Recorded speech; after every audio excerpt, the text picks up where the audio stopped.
लेते खबरों का तो इंदौर में तेजी से डॉग बाइट के मामले बढ़ते जा रहे हैं। एक दिन में 220 लोगों को कुत्तों ने काटा है। कुत्तों के काटने से लोगों ने काफी दिक्कतों का सामना करना पड़ा। कुत्तों ने तोड़ा काटने का रिकॉर्ड। तो ठंड के साथ डॉग बाइट के मामले भी बढ़ते जा रहे हैं। नगर निगम ने भी कुत्तों के आगे अब हाथ खड़े कर दिए। सुप्रीम कोर्ट के एक आदेश से नगर निगम मजबूर है। आदेश के मुताबिक कुत्तों को नहीं पकड़ा जा सकता, तो नगर निगम सुप्रीम कोर्ट में अब इसके लिए रिव्यू याचिका लगाएगा। उज्जैन में रोज, अगर उज्जैन की बात की जाए तो 20 से 25 डॉग बाइट के मामले रोज सामने आ रहे हैं। कुत्तों का आतंक देखने को मिल रहा है। आखिरकार क्यों इन मामलों में कंट्रोल नहीं किया जा पा रहा है? क्यों अगर कुत्तों को कंट्रोल नहीं किया जा रहा है, लगातार कुत्तों के काटने के मामले सामने आ रहे हैं? तो कुत्तों ने काटने का रिकॉर्ड तोड़ दिया है। इंदौर में एक बार फिर से श्वान विकराल रूप लेते नजर आ रहे हैं। श्वान के काटने की समस्या हर दिन सामने आ रही है। सैकड़ों में केस सामने आ रहे हैं। स्वास्थ्य विभाग से बात की गई, उनसे भी जानकारी ली गई, तो उन्होंने भी जानकारी दी। आए दिन करीब 200 से 300 मामले सामने आ रहे हैं। तो वहीं पूरे महीने भर की बात की जाए तो महीने भर में 2000 से 3000 श्वान के काटने के मामले अस्पताल पहुंच रहे हैं। आवारा श्वानों से लोग परेशान हो रहे हैं, जहां अस्पतालों में डॉग बाइट के प्रतिदिन सैकड़ों केस देखने को मिल रहे हैं। 24 घंटे की यदि हम बात करते हैं तो लगभग 220 के आसपास केस हमारे यहाँ पूरे इंदौर डिस्ट्रिक्ट से IHIP पोर्टल पे अपलोड किए गए हैं। और ये एक तरीके से ये बोला जा सकता है कि अभी हमारा जो हुकुमचंद हॉस्पिटल है, हम काफ़ी दिनों से प्रयास कर रहे हैं कि लोगों में एक अवेयरनेस ये आए, क्योंकि बहुत पुराने समय से लाल अस्पताल को कुत्ता काटे के अस्पताल के रूप में जाना जाता था। और इसकी छवि को, इस मिथक को तोड़ने के लिए लगातार माननीय CMHO महोदय के द्वारा भी प्रयास किए जा रहे हैं, जिसके कारण अभी हमने 26 सेंटर्स चालू किए हैं। और अब धीरे धीरे हमारे प्रयासों से हर सेंटर पे मरीज अब जा रहा है। और अभी डेली की यदि हम बात करते हैं तो लगभग 200 से 210, 215 के आसपास केस होते हैं। और महीने में हम आंकड़े की यदि बात करते हैं तो लगभग 3500 के आसपास हमारे एंटी रेबीज वैक्सीन की खपत। इंदौर नगर निगम का स्वास्थ्य विभाग लगातार माननीय उच्चतम न्यायालय के दिशा निर्देशों के अनुरूप आवारा कुत्तों से जो समस्या पैदा होती है उसको हल करने का प्रयास कर रहा है। करीबन 60% से ज़्यादा नसबंदी हो चुकी है। बचे हुए श्वानों के लिए एजेंसी तय करने का काम भी हम नए सिरे से कर चुके हैं।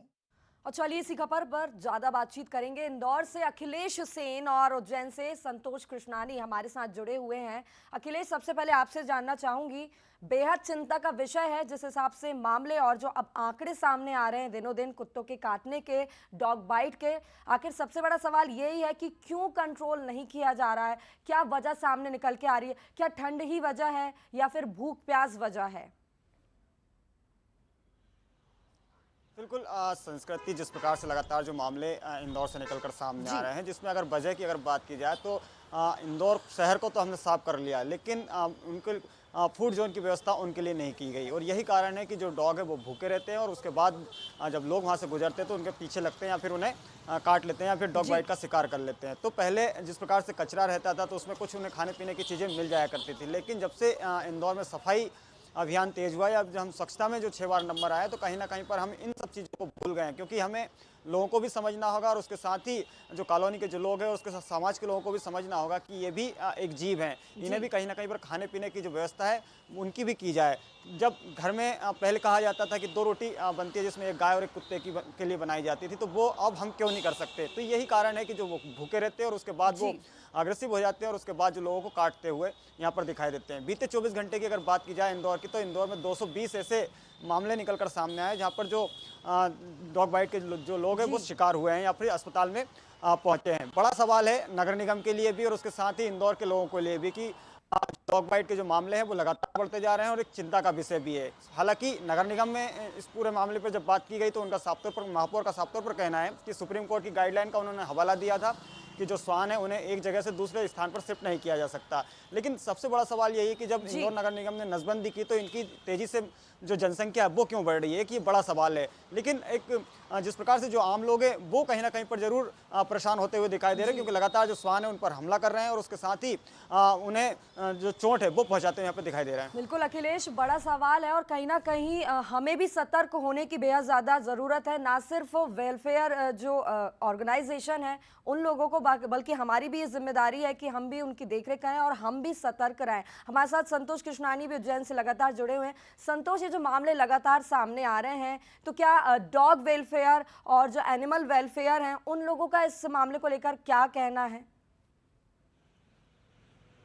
बिल्कुल, हमारी जब उनसे बात होती है तो उनका कहना है जी। कि आम पब्लिक को अब आगे आना होगा, क्योंकि जिस प्रकार एक तो ठंड का प्रकोप बढ़ता गया है और ठंड के कारण उनको भूख प्यास ज़्यादा लगती है, और अभी जो आवारा कुत्ते उनको भूख प्यास के कारण कहीं ना कहीं अपने जो राहगीर हैं उनको शिकार बनाते हैं। और इसमें बात करें तो कई छोटे बच्चों को भी वो शिकार बना चुके हैं, और डेली की बात करें तो 20 से 25 लोग रोजाना डॉग के शिकार होकर अस्पताल में पहुंच रहे हैं।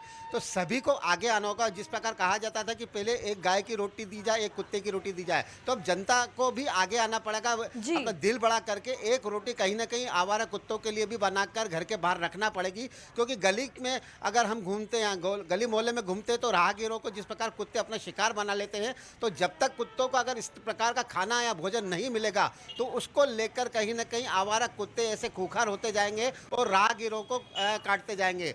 जब भी हम देखते हैं कि एक बाइक चलती है या 4 पहिया वाहन तेज चलता है, तो उसके पीछे जरूर आवारा कुत्ते भोगते हुए जाते हैं, उनको शिकार जी। बनाते हैं। और ऐसे में अगर कोई पैदल यात्री घूमता है तो उसको तो जरूर काट कर घायल कर दिया जाता है। तो ऐसे में अभी जिला अस्पताल में भी हमारे डॉक्टर जितेंद्र शर्मा जी से बात की तो उनका यही कहना है कि सोसाइटीज अपनी जगह है, एक आम व्यक्ति को आवारा कुत्तों के लिए आगे आना पड़ेगा, उनको भोजन देना पड़ेगा। यहाँ तक कि एक कम से कम एक बिस्किट का पैकेट ही उनको खिलाकर उनका पेट भरना होगा।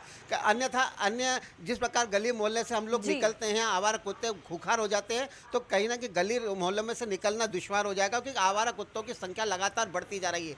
वो जब से उच्चतम न्यायालय ने प्रतिबंध लगाया कि बिल्कुल नगर संतोष जी, निगम को- जैसा कि आपने बताया, एक बड़ी बात कही कि इसके लिए हमें भी सतर्क होना पड़ेगा और हमें अपना दिल बड़ा करना पड़ेगा, हमें इसके लिए आगे आना पड़ेगा, क्योंकि कुत्ते जो कि अपनी वफादारी और मासूमियत के लिए हमेशा से जाने जाते हैं, तो ऐसी कौन सी वजह सामने निकल के आ रही कि अब कुत्ते जो है, श्वान जो हैं, खूंखार होते नजर आ रहे हैं। बहुत शुक्रिया आप दोनों का जुड़ने के लिए, जानकारी के लिए, बातचीत के लिए। बढ़ते हैं आगे। खबर भोपाल से बताएं तो मध्य प्रदेश में